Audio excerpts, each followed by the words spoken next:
Hello friends, welcome to my channel. तो चलिए देखते हैं आज हम इकोनॉमिक्स का प्रीवियस क्यूज जो 2016-17 से संबंधित होगा। ठीक है, और उसी वक्त के अनुसार इसको देखेंगे क्योंकि कुछ क्वेश्चन जो है इकोनॉमिक्स में करंट से भी जुड़े होते हैं। ठीक है, तो आइए देखते हैं। हमारे चैनल पर जो भी नए हैं चैनल को जरूर सब्सक्राइब करें ताकि आपको नोटिफिकेशन जो है वो मिलता रहे। ठीक है, तो आइए देखते हैं। तो ये है सेट 8। ठीक है, आज का 8वां सेट है।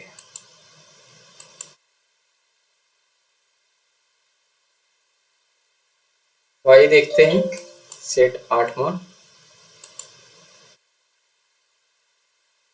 पहला क्वेश्चन आपको यहाँ पे दिख रहा होगा कि सरकार की संप्रभु स्वर्ण बोर्ड बॉन्ड योजना एवं स्वर्ण मुद्रीकरण योजना का के उद्देश्य क्या है।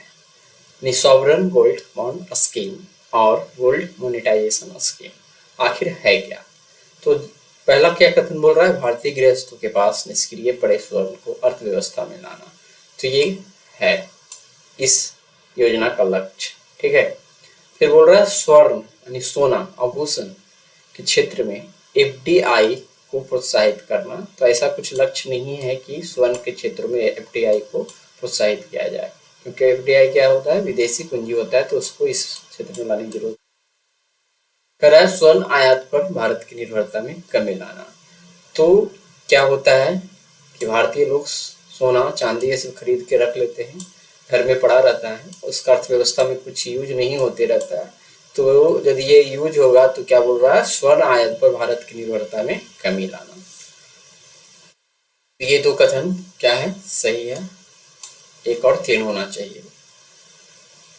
तो इसका उद्देश्य है भौतिक सोने की मांग को कम करना और निवेशकों को सोने में निवेश करने का एक सुरक्षित तरीका प्रदान करना। यह योजना सरकार को स्वर्ण आयात पर निर्भरता को कम करने के लिए मदद कर सकती है। ठीक है, स्वर्ण मुद्रा मुद्रीकरण क्या होता है, तो बोल रहा है इसका उद्देश्य घरों और संस्थानों में निष्क्रिय पड़े सोने को उत्पादक उपयोग में लाना है।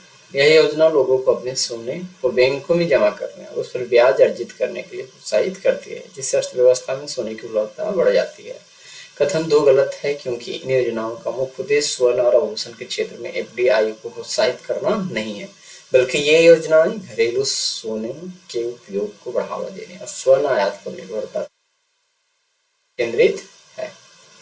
ठीक है, कभी कभी समाचारों में आने वाला बेल्ट एंड रोड इनिशिएटिव, ठीक है, किसके मामलों के संदर्भ में आता है, अफ्रीकी संघ, ब्राजील, यूरोपीय संघ या चीन। तो ध्यान देना है, ऑप्शन डी चीन हो जाएगा। कभी कभी समाचारों में आने वाला बेल्ट एंड रोड इनिशिएटिव इसके मामलों के संदर्भ में आता है चीन। बेल्ट एंड रोड इनिशिएटिव चीन की महत्वाकांक्षी बुनियादी ढांचा विकास परियोजना है, जिसका उद्देश्य एशिया, अफ्रीका और यूरोप को सड़क, रेल और समुद्री मार्गों के माध्यम से जोड़ना है। ठीक है, फिर प्रधानमंत्री मुद्रा योजना का लक्ष्य क्या है, लघु उद्यमियों को औपचारिक वित्तीय प्रणाली में लाना। तो प्रधानमंत्री मुद्रा योजना का मुख्य लक्ष्य तो यही है। ठीक है, कि लघु उद्यमी मतलब जो छोटे व्यापारी हैं को औपचारिक वित्तीय प्रणाली में लाना। तो प्रधानमंत्री मुद्रा योजना का मुख्य लक्ष्य लघु उद्यमियों को औपचारिक वित्तीय प्रणाली में शामिल करना है। यह योजना छोटे व्यवसायों और उद्यमियों को ऋण प्रदान करके उन्हें अपना व्यवसाय शुरू करने या बढ़ाने में मदद करती है। इसके तहत गैर कॉर्पोरेट, गैर कृषि, लघु सूक्ष्म उद्यमों को 10 लाख रुपए तक का ऋण दिया जाता है। शायद मुद्रा योजना में बढ़ाकर 20 लाख कृषि में किया गया था ना, ये देख लीजिएगा, या फिर हम देख लेंगे तो अगले बार में क्या है इकोनॉमिक्स वाले में हम क्या करेंगे उसका डिस्कस कर लेंगे, फिलहाल हमने देखा नहीं है। ठीक है, करा है अंतर्राष्ट्रीय मुद्रा कोष। अच्छा,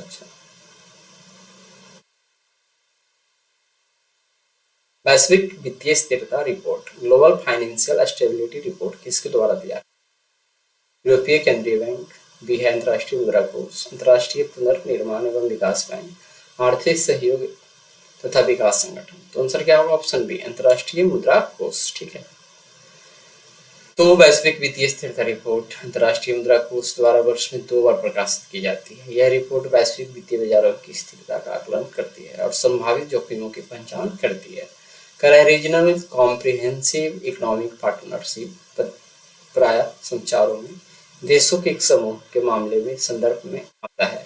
देशों के उस समूह को क्या कहा जाता है? क्या बोल रहा है? रीजनल कॉम्प्रिहेंसिव इकोनॉमिक पार्टनरशिप, यानी पद प्राय संचारों में देशों के एक समूह के मामले में आता है, तो ये होना चाहिए एशियन। ठीक है, एशियन समूह को बोला जाता है। तो रीजनल कॉम्प्रिहेंसिव इकोनॉमिक पार्टनरशिप, जिसको रिसेप भी बोलेंगे, ठीक है, आसियान देशों और उनके 6 एफटीए भागीदारों ऑस्ट्रेलिया, चीन, भारत, जापान, न्यूजीलैंड और दक्षिण कोरिया के बीच एक प्रस्तावित मुक्त व्यापार समझौता है। हालांकि भारत के बाद में इस समझौते से हट गया था। ठीक है, क्वेश्चन 2017 का है। संचारों में कभी कभी देखे जाने वाला यूरोपीय स्थिरता तंत्र क्या है? संचारों में कभी कभी देखे जाने वाला यूरोपीय स्थिरता तंत्र क्या है? मध्य पूर्व से लाखों शरणार्थियों के आने के प्रभाव से निपटने के लिए ईयू यानी क्या बोलेंगे, यूरोपियन यूनियन जिसको बोलते हैं यूरोपीय संघ द्वारा बनाई गई एक एजेंसी है। तो ईयू की एक एजेंसी जो यूरो क्षेत्र यानी यूरो जोन के देशों को वित्तीय सहायता उपलब्ध कराती है। ऑप्शन बी करेक्ट हो जाएगा। ठीक है, तो यूरोपीय स्थिरता तंत्र एक अंतर सरकारी संगठन है जो यूरो क्षेत्र के देशों को वित्तीय संकट की स्थिति में वित्तीय सहायता प्रदान करता है। यह उन देशों को ऋण देता है जो अपनी वित्तीय जिम्मेदारियों को पूरा करने में असमर्थ है। ईएसएम की स्थापना 2012 में यूरोपीय संप्रभु ऋण संकट के जवाब में की गई थी। ठीक है, मतलब वही यूरोपीय स्थिरता तंत्र, यूरोपियन स्टेबिलिटी मैकेनिज्म। मौद्रिक नीति समिति यानी मॉनेटरी पॉलिसी कमेटी एमपीसी के संबंध में निम्नलिखित कथनों में से कौन सा से सही है या है? ठीक है, तो यहाँ पे है कि यह आरबीआई की मानक ब्याज दरों का निर्धारण करती है। फिर है यह 12 सदस्यीय निकाय है जिसमें आरबीआई का गवर्नर, तो ये आरबीआई की मानक ब्याज दरों का निर्धारण करती है। ये कथन सही होना चाहिए। ठीक है, मौद्रिक नीति समिति एमपीसी मॉनेटरी पॉलिसी कमेटी यह 12 सदस्यीय निकाय है जिसमें आरबीआई का गवर्नर शामिल है तथा प्रत्येक वर्ष इसका पुनर्गठन किया जाता है। तो क्या ध्यान देना है, ये कथन गलत है। इसमें 6 सदस्य होते हैं, 3 आरबीआई की तरफ से, उसमें आरबीआई के क्या है गवर्नर है वो भी शामिल होता है, और 3 सरकार की तरफ से सदस्य होते हैं। ठीक है, तो टोटल 6 सदस्य हो गए। इनका कार्यकाल 4 वर्षों का होता है। फिर यह केंद्रीय वित्त मंत्री के अध्यक्षता में कार्य करता है। तो यहाँ पे पदेन अध्यक्ष की बात करें तो आरबीआई के गवर्नर ही होते हैं, ना कि केंद्रीय वित्त मंत्री इसकी अध्यक्षता करता हो। तो आंसर क्या हो जाएगा, केवल 1 हो जाएगा। ठीक है, मौद्रिक नीति समिति का मुख्य कार्य आरबीआई की मानक ब्याज दरों जैसे repo rate, reverse repo rate आदि का निर्धारण करना है। इसका उद्देश्य मुद्रास्फीति को नियंत्रित करना और आर्थिक विकास को बढ़ावा देना है। एमपीसी एक 6 सदस्यीय निकाय है जिसमें आरबीआई गवर्नर सहित 3 सदस्य आरबीआई से होते हैं और 3 सदस्य भारत सरकार द्वारा नियुक्त किए जाते हैं। इसका पुनर्गठन प्रत्येक वर्ष नहीं होता है। सरकार द्वारा नियुक्त सदस्यों का कार्यकाल कितना होता है, 4 वर्ष होता है। ठीक है, दूसरा है कि एमपीसी का अध्यक्षता आरबीआई गवर्नर करते हैं, ना कि केंद्रीय वित्त मंत्री। ठीक है, चलिए आगे देखते हैं। समाचारों में आने वाला डिजिटल एकल बाजार कार्यनीति यानी डिजिटल सिंगल मार्केट स्ट्रेटजी पद किससे निर्दिष्ट करता है? एशियान को, ब्रिक्स को या ईयू को, G20 को? तो आज के क्वेश्चन में और ऐसे भी एक ही सेट में सारा लगभग क्या है यूरोपीय संघ से 4-5 क्वेश्चन पूछ दिया गया था। 20 क्वेश्चन जाते जाते 1-2 और मिलना चाहिए, तो इसका भी आंसर यही होना है, यूरोपीय यूनियन हो जाएगा। ठीक है, संचारों में आने वाला डिजिटल एकल बाजार कार्यनीति यानी डिजिटल सिंगल मार्केट स्ट्रेटजी पद किससे निर्दिष्ट करता है? तो ये क्वेश्चन तो अभी भी प्रासंगिक कर सकते हैं कि है। ठीक है, उस प्रकार का करंट अफेयर नहीं है कि नहीं दोबारा पूछा जा सकता है, इसलिए ईयू। डिजिटल एकल बाजार कार्यनीति यूरोपीय संघ की एक पहल है। क्या है नाम? डिजिटल एकल बाजार कार्यनीति या फिर डिजिटल सिंगल मार्केट स्ट्रेटजी यूरोपीय संघ की एक पहल है जिसका उद्देश्य ईयू के भीतर डिजिटल व्यापार और सेवाओं के लिए बाधाओं को दूर करना है। इसका लक्ष्य ईयू में डिजिटल अर्थव्यवस्था को बढ़ावा देना है और डिजिटल उत्पादों और सेवाओं के लिए एक समान बाजार बनाना है। ठीक है। करें कभी कभी समाचारों में दिखाई पड़ने वाले घरेलू आवश्यकता यानी डोमेस्टिक कंटेंट रिक्वायरमेंट पद का संबंध किससे है? डोमेस्टिक कंटेंट रिक्वायरमेंट, तो ये क्या है, उस वक्त घटना होगा। तो ये हमारे देश में सौर शक्ति उत्पादन का विकास करने से संबंधित है। ठीक है।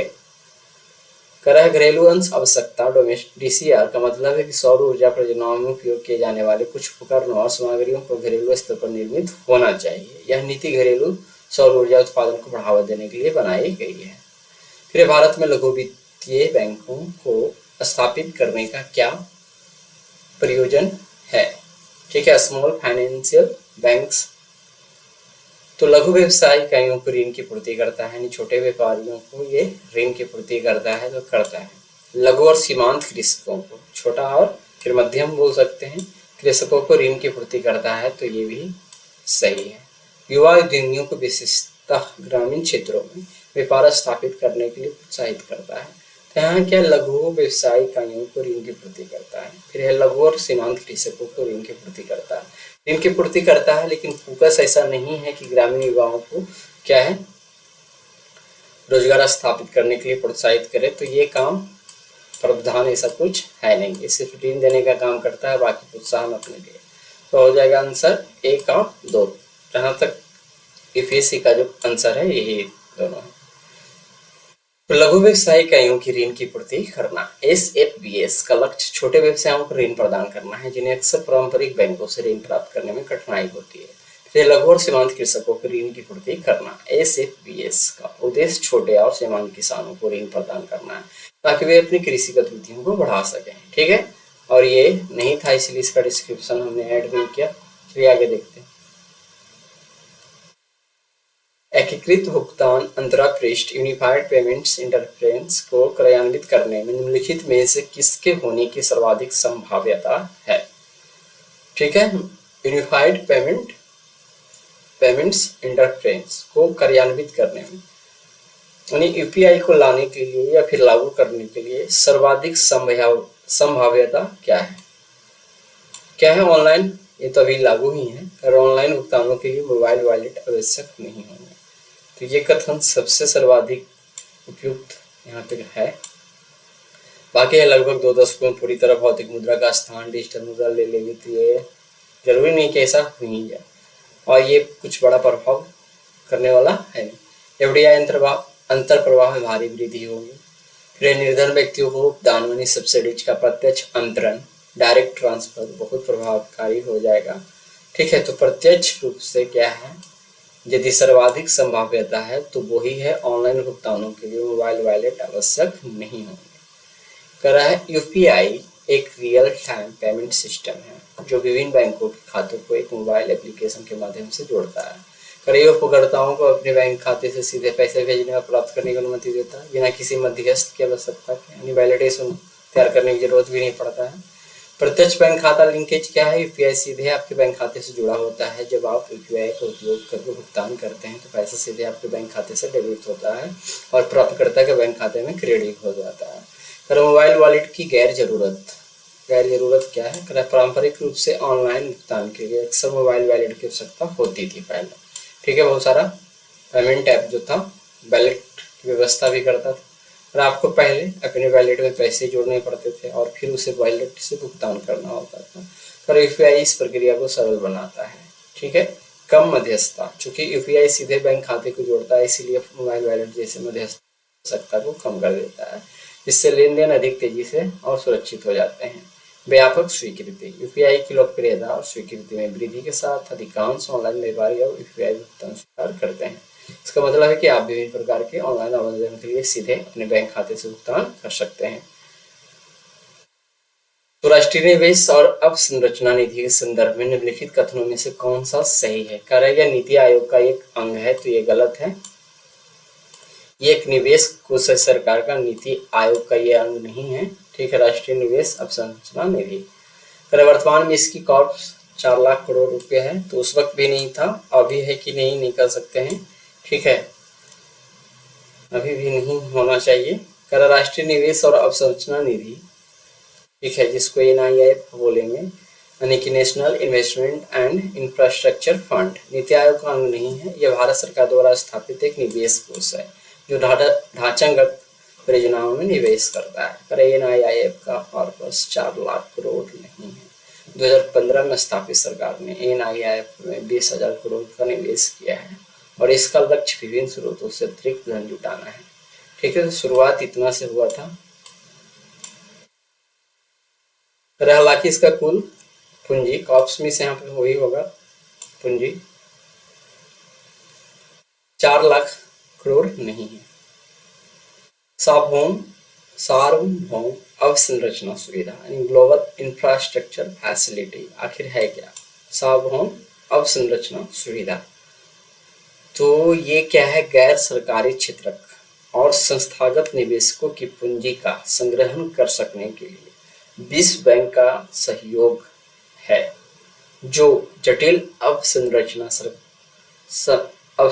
सरकारी गैर सरकारी भागीदारियों PPS जिसको बोलते हैं की तैयारी और संरचना निर्माण को सुकर बनाता है। सार्वभौम अवसंरचना सुविधा सबसे सटीक आंसर इसका यही है।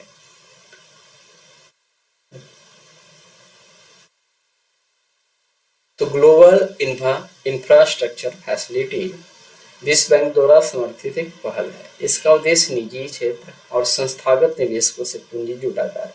जटिल इंफ्रास्ट्रक्चर पब्लिक प्राइवेट जो पार्टनरशिप होता है, सरकार की भी पार्टनरशिप और निजी कंपनियों की भी, को तैयार करने और उनकी संरचना को सुगम बनाना है। GIF सरकारी और निजी क्षेत्रों के बीच सहयोग को प्रोत्साहित करता है ताकि विकासशील देशों में इंफ्रास्ट्रक्चर परियोजनाओं को विस्तृत किया जा सके। निम्नलिखित कथनों में से कौन सा हाल ही में संचारों में आए दबाव युक्त परिसंपत्तियों के धारणीय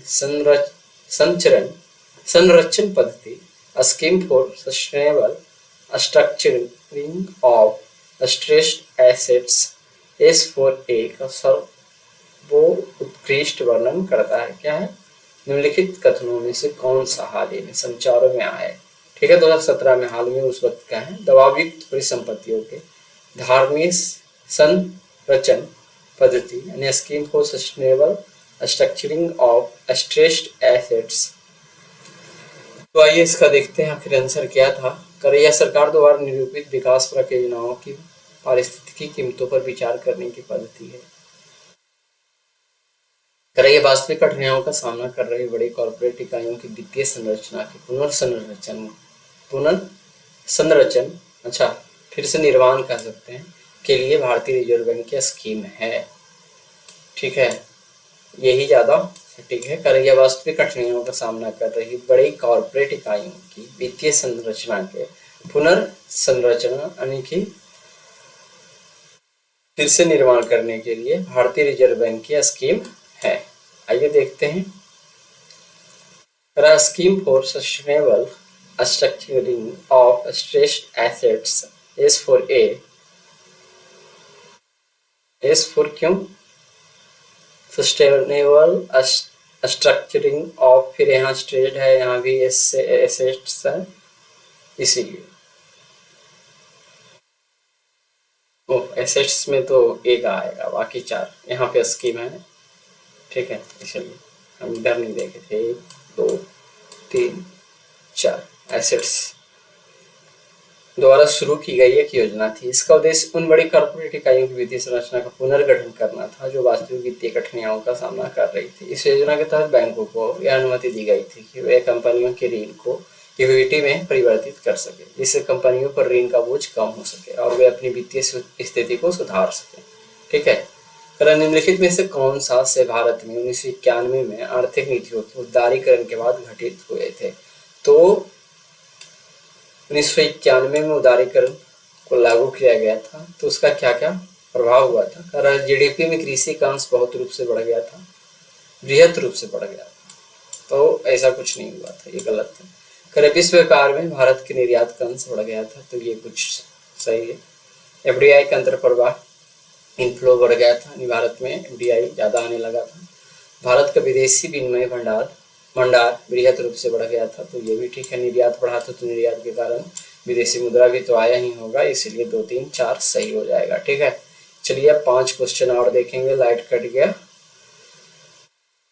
1991 में भारत में आर्थिक नीतियों के उदारीकरण के बाद निम्नलिखित परिवर्तन हुए। एक बार इसको देख लेते हैं। जीडीपी में कृषि का अंश बेहतर रूप से बढ़ गया है या गलत है? उदारीकरण के बाद जीडीपी में कृषि का अंश कम हुआ क्योंकि अर्थव्यवस्था का विविधीकरण हुआ और सेवा और औद्योगिक क्षेत्र का विकास हुआ। कर विश्व व्यापार में भारत का निर्यात का अंश बढ़ गया, यह सही है। उदारीकरण के लिए भारत का विश्व व्यापार में निर्यात बढ़ा क्योंकि भारतीय अर्थव्यवस्था अधिक खुली और प्रतिस्पर्धी हो गई। कर एफडीआई का अंतर प्रवाह बढ़ गया, यह सही है। उदारीकरण के बाद भारत में एफडीआई का अंतर प्रवाह बहुत अधिक बढ़ गया क्योंकि विदेशी निवेशकों के लिए भारत एक आकर्षक गंतव्य बन गया था।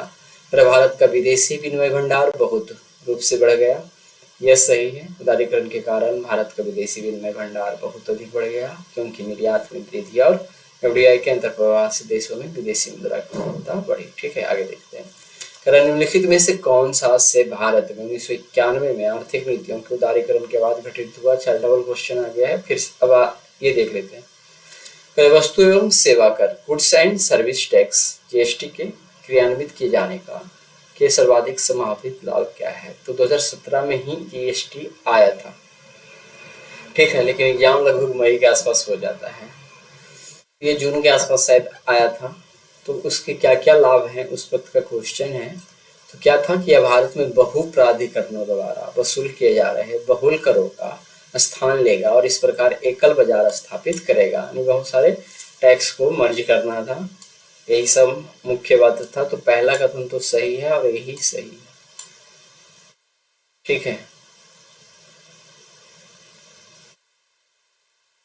तो जीएसटी का मुख्य उद्देश्य विभिन्न प्राधिकरणों द्वारा लगाए गए कई करों को हटाकर भारत में एक एकीकृत बाजार बनाना है, जिससे वस्तुओं और सेवाओं की अंतर्जातीय आवाजाही आसान हो जाएगी और व्यवसाय करना अधिक सरल हो जाएगा। कर जीएसटी का चालू खाता घाटे पर सीधा प्रभाव पड़ना निश्चित नहीं है।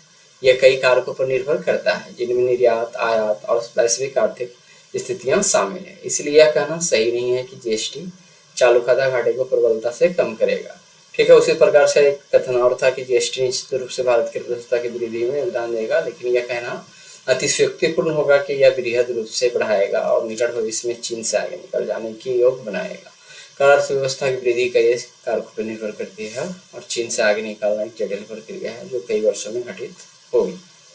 व्यापक आधार युक्त व्यापार और निवेश करार bond based trade and investment agreement BTIA कभी कभी संचारों में भारत और निम्नलिखित में से किस एक के बीच बातचीत के संदर्भ में दिखाई पड़ता है?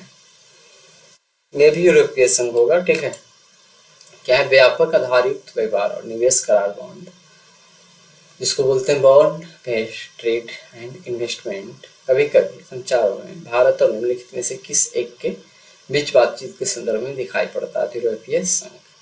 व्यापक आधार युक्त व्यापार और निवेश करार भारत और यूरोपीय संघ के बीच बातचीत के संदर्भ में संचारों में दिखाई पड़ता है। यह एक प्रस्तावित मुक्त व्यापार समझौता है, इसका उद्देश्य दोनों क्षेत्रों के बीच व्यापार और निवेश को बढ़ाना है।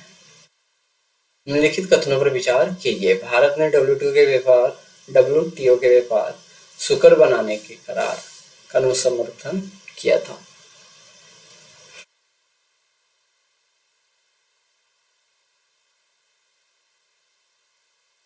ये कथन इस वक्त के लिए ठीक है। टीएफए डब्ल्यूटीओ के बाली मंत्रिस्तरीय पैकेज 2013 का भाग है, तो ये कथन भी सही है। टीएफए जनवरी 2016 में परिवर्तित हुआ था, ये गलत है। ये 2017 में परिवर्तित हुआ था। एग्जाम भी उसी वक्त का है। ठीक है, भारत ने डब्ल्यूटीओ के व्यापार सुकर बनाने के लिए करार का अनुसमर्थन किया है, और यह कथन सही है। भारत में व्यापार सुगमता समझौते का समर्थन किया है। फिर टीएफए डब्ल्यूटीओ के बाली मंत्रिस्तरीय पैकेज 2013 का एक भाग है, यह कथन भी सही है। टीएफए बाली मंत्रिस्तरीय सम्मेलन 2013 का एक महत्वपूर्ण हिस्सा था। फिर है क्या? व्यापार सुगमता समझौता 22 फरवरी 2017 को लागू हुआ था, जब डब्ल्यूटीओ के 2/3 सदस्यों ने इसे स्वीकार कर लिया था। ठीक है, आगे पिछले दशक में भारत की जीडीपी के प्रतिशत के रूप में कर राजस्व में सतत वृद्धि हुई थी। तो शायद 2015 या 14 के क्वेश्चन में भी क्या है, जस्ट लाइक इसी प्रकार का कुछ क्वेश्चन था। ठीक है, एक उसमें एक कथन कुछ नकारात्मक टाइप का था, वो वहां पे सही हो रहा था। यहाँ क्या है, पिछले दशक में भारत की जीडीपी के प्रतिशत के रूप में कर राजस्व में सतत वृद्धि हुई है। तो 2017 चल रहा है और वो 2014 में भी था, तो दोनों के लिए क्या कंडीशन तो सेम ही है। पिछला दशक कौन कहलाएगा, 2014 या फिर 2017 के लिए? यदि दशक 2011 से 20 जोड़ते हैं, 2001 से 10 जोड़ते हैं, तो पिछले दशक में भारत की जीडीपी के प्रतिशत के रूप में कर राजस्व में सतत वृद्धि हुआ था, तो ये कथन गलत है। फिर पिछले दशक में भारत की जीडीपी के प्रतिशत के रूप में राजकोषीय घाटे में सतत वृद्धि हुआ था, तो ये भी गलत है। ठीक है, आज हमने देख लिया 20 क्वेश्चन इकोनॉमिक्स से। तो कल मिलते हैं ज्योग्राफी के 20 क्वेश्चन के साथ। इस प्रकार से हमारे चैनल पर बने रहें, वीडियो को देखते रहें। धन्यवाद।